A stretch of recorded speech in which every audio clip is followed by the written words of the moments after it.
hai miền mùa có đâu đó là vừa mải cái đấy thăm ở nhà miền mùa nên là vừa mải cái đấy thăm thì tại đâu như chiếu tiền tập vừa vậy khai mạng ồ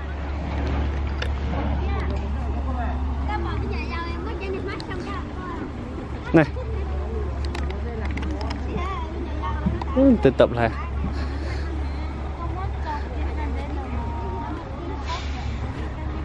tập sao sung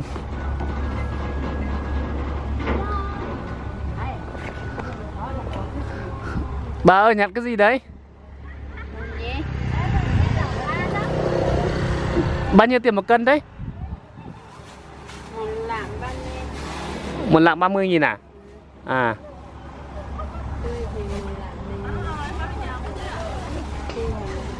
tươi là 10.000 khô là 30 thế này vừa tình gì nó hay nhận đâu cái này ở thăm mà khán tê nó chưa tổng cái này suy mà thăm hả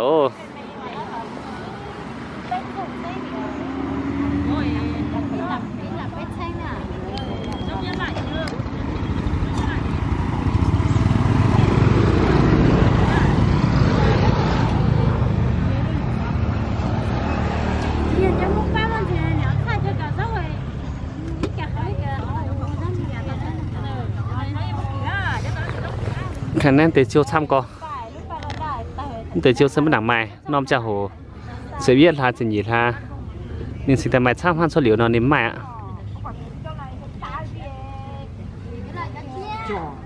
đi mày y nhung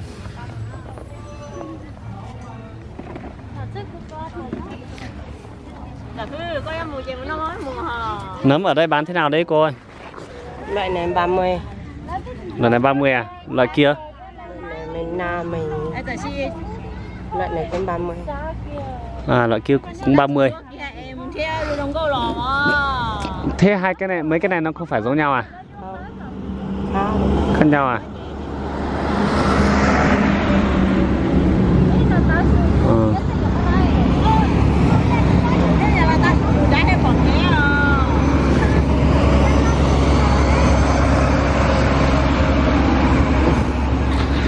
Loại này là loại này là gì mà to thế? Loại này loại tốt hơn đấy. Nó dùng để chữa bệnh gì à cô? Chữa đau lưng, đau khớp. Thế mà đau lưng đau khớp.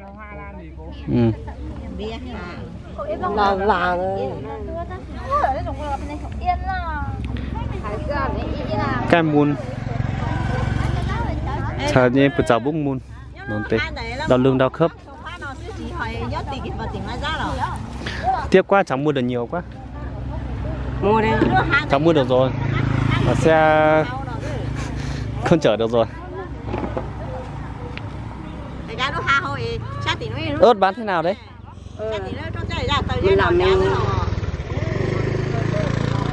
Mình lạng 10.000 cho cháu mua hết đi. Không mua hết được, cho cháu nửa cân đi. Nhát thay mất luôn à, thì có xoay vào chứ có chỗ nào. Xong để vào túi bóng nhé. Để vào túi bóng tí nữa. Tí nữa cháu quay lại lấy nhá. Cháu đi loanh quanh một tí. Bỏ vào đi, bỏ vào túi bóng.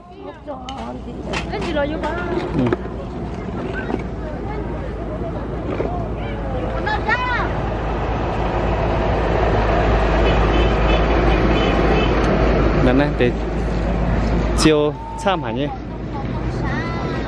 Bữa miền mùa bữa oan nổ nó bữa tấn này.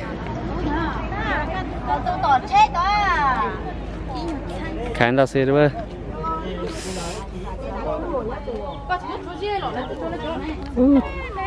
Xem kìa chị thiêu đẹp chưa?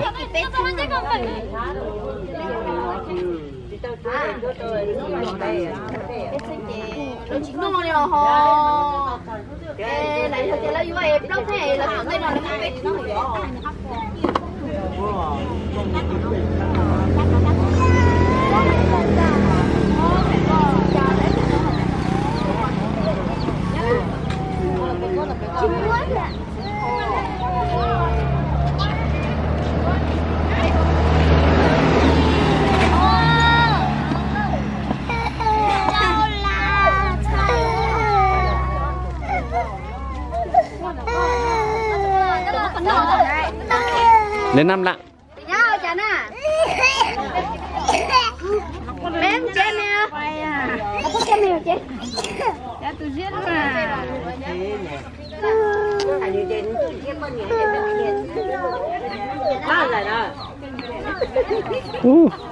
Con sâu gì thế kia? Sâu gì mà to thế kia? Này. Sâu nhìn đáng sợ chưa?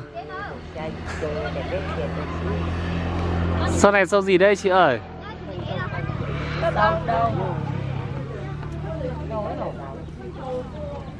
Nhìn to đáng sợ.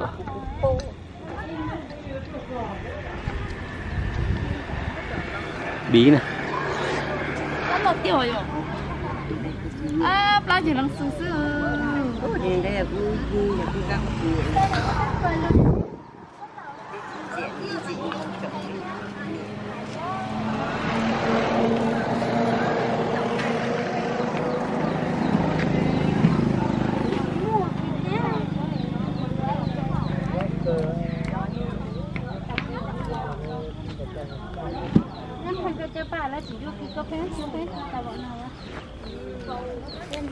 Đường xa quá, mua về không mang về được. Biển đâu? Xem chai nước chị ơi. Nước 247 lạnh đi.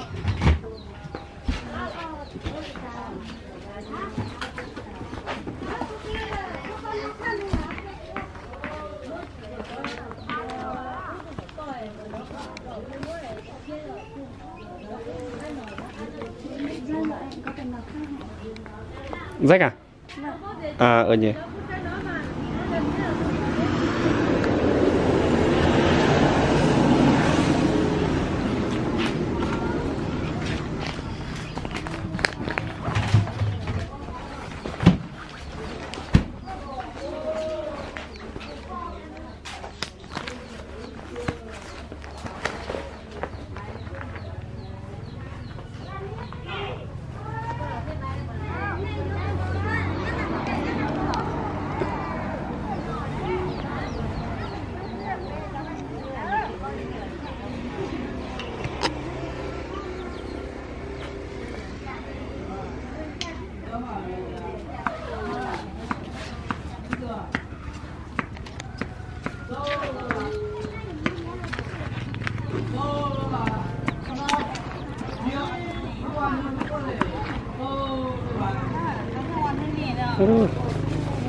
Bà ơi làm gì đây?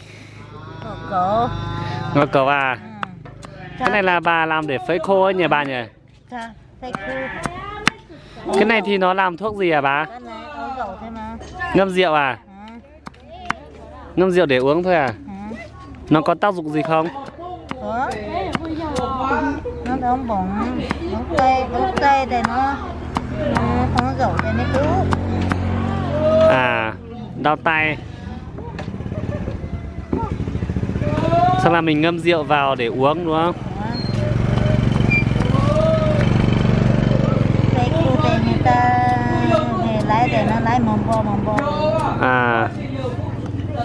Cháu để ý nó có hai loại hay sao nhỉ? Nó có một loại vàng, một loại tím đúng không? Có thế. Đây cái loại này cháu thấy là tím đúng không? Màu đỏ đỏ đây. Còn một loại là màu vàng. Hai cái này là nó có khác nhau không hay là nó như nhau? Có thế. Hai loại khác mà. À, hai loại khác nhau à? Loại này khác nhau. À. Loại kia thì nó to.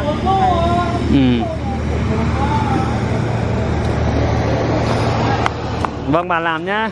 Cảm ơn bà nhá. Này, sao nè. Tông trốn tới đi.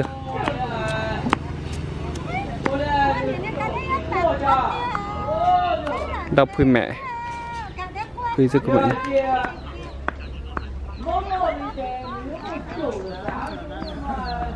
Tôi giờ tao cho xin cái này.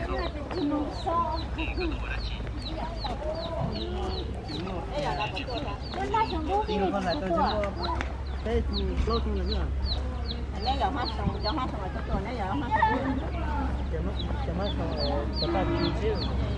À, tiền đó sụp xuống à.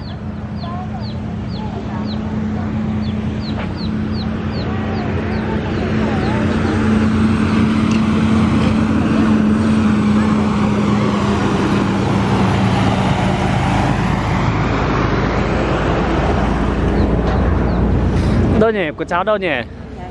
À, 50.000 đúng không? Một tập thớt đi. Tăm thớt á? Có hai cái này. Tăm thớt cái này thì để làm gì? Là thua chứ. Nhưng mà cháu không biết dùng ấy. Vậy cái người già thì biết dùng. Nhưng mà cháu không biết dùng cái này đâu. Cái này là tăm thuốc. À, tăm thớt à? Bao nhiêu? Một lạng 60 đấy. Một lạng 60 à? Đắt thế? Đắt chứ, cái này thì không có đâu mà. Không có à? Đắt. Loại này thì 60, loại khác thì nó làm thuốc đắt nhỉ, cháu gửi. Tiền dây rồi à. Rách à? Thế cho tiền các nhá.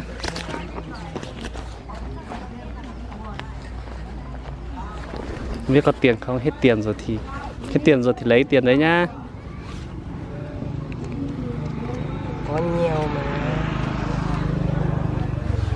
Hết tiền rồi. Đây, tiền này xem có rách nữa không? Chắc không rách nữa nhỉ? Không rách được. Này.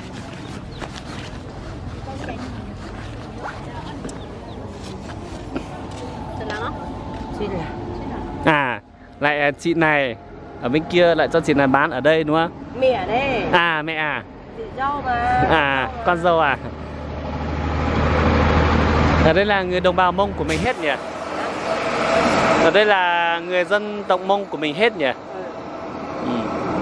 Bạn là thì người Mông hết. Và cái này thì người Hoa. À, còn có người Hoa ở đây nữa à? À. Mấy hộ. Vâng, cảm ơn cô nhá.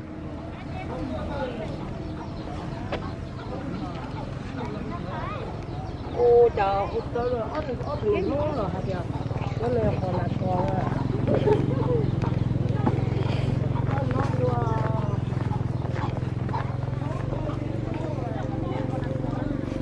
Tôi chỉ biết.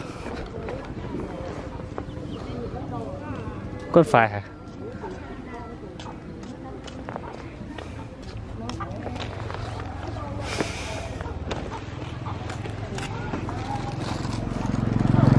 Rồi, mà tôi tới đi học tới phần siêu.